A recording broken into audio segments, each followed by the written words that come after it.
Welcome to Clinical Tools Library, evidence-based scales and questionnaires designed to support healthcare professionals in practice.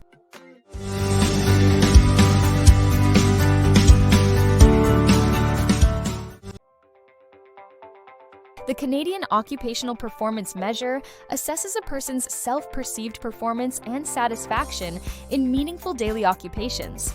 It examines self-care, productivity, and leisure activities. The person identifies activities that are important, difficult, or affected by conditions such as stroke, arthritis, traumatic brain injury, or developmental disabilities. Its main purpose is to establish client-centered priorities, guide occupational therapy intervention, and measure changes in occupational performance and satisfaction over time.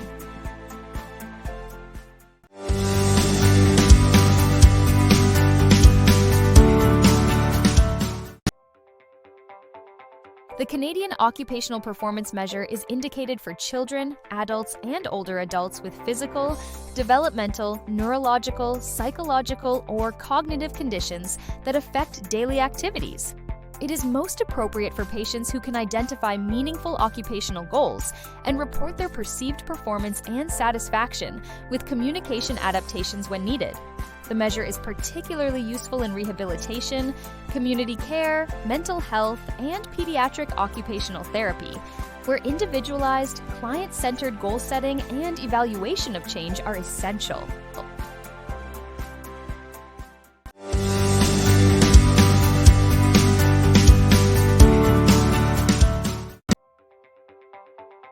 The clinician administers the Canadian Occupational Performance Measure as a semi-structured interview.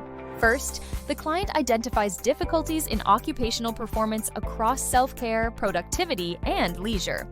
The client lists up to 5 specific activities that are important but difficult to perform. For each activity, the clinician asks the client to rate its importance on a scale from 1 to 10, where 1 indicates not important and 10 indicates extremely important. The client then selects the 5 highest priority activities, or fewer if appropriate. For each selected activity, the client rates current performance and satisfaction with performance on separate scales from 1 to 10, where 1 indicates poor performance or dissatisfaction, and 10 indicates excellent performance or complete satisfaction. The clinician calculates separate mean performance and satisfaction scores by adding the ratings and dividing by the number of selected activities. The importance ratings guide priority setting and are not included in these means. At reassessment, the same activities are rated again. Change scores are calculated by subtracting the baseline mean from the follow-up mean. A change of 2 or more points is commonly interpreted as clinically meaningful. The Canadian Occupational Performance Measure has no universally established normative reference range, so results are interpreted primarily through individual change, client priorities, and clinical context.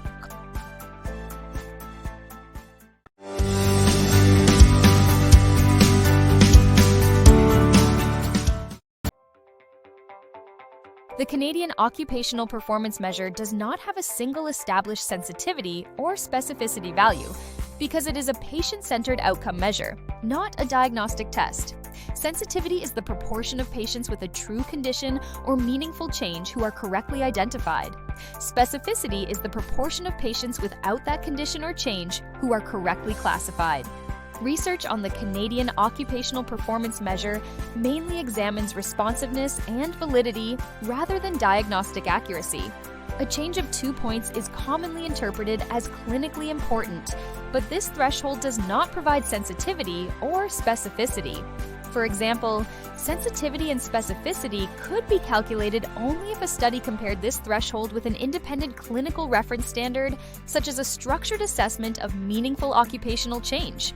The resulting values would depend on the population, reference standard, and cutoff used.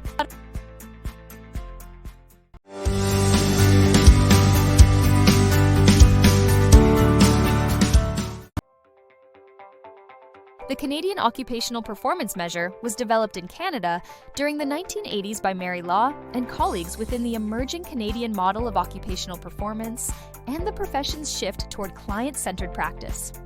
Its first manual was published in 1990, with subsequent revisions incorporating research and clinical feedback.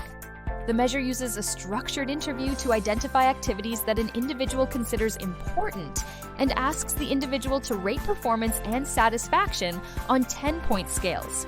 Evidence from the original development studies and later investigations supports its content validity because identified goals are generated by the client and reflect personally meaningful occupational priorities. A systematic review by Carswell and colleagues in 2004 examined 39 studies and reported generally acceptable evidence for reliability, validity, and responsiveness, although results varied by population and study design. Test-retest studies have reported intra-class correlation coefficients commonly ranging from approximately 0.73 to 0.92 for performance and satisfaction ratings. Construct validity has been supported through expected, although often modest, associations with measures of functional ability, quality of life, and participation. Responsiveness studies across rehabilitation populations have frequently identified moderate to large standardized changes, and a 2-point increase is commonly interpreted as clinically meaningful, although the size of meaningful change is influenced by diagnosis, setting, and the individual's goals. Thank you for watching. For complete information and official PDF resources, visit clinicaltoolslibrary.com or check the link in the description below. And don't forget to like and subscribe for more clinical insights.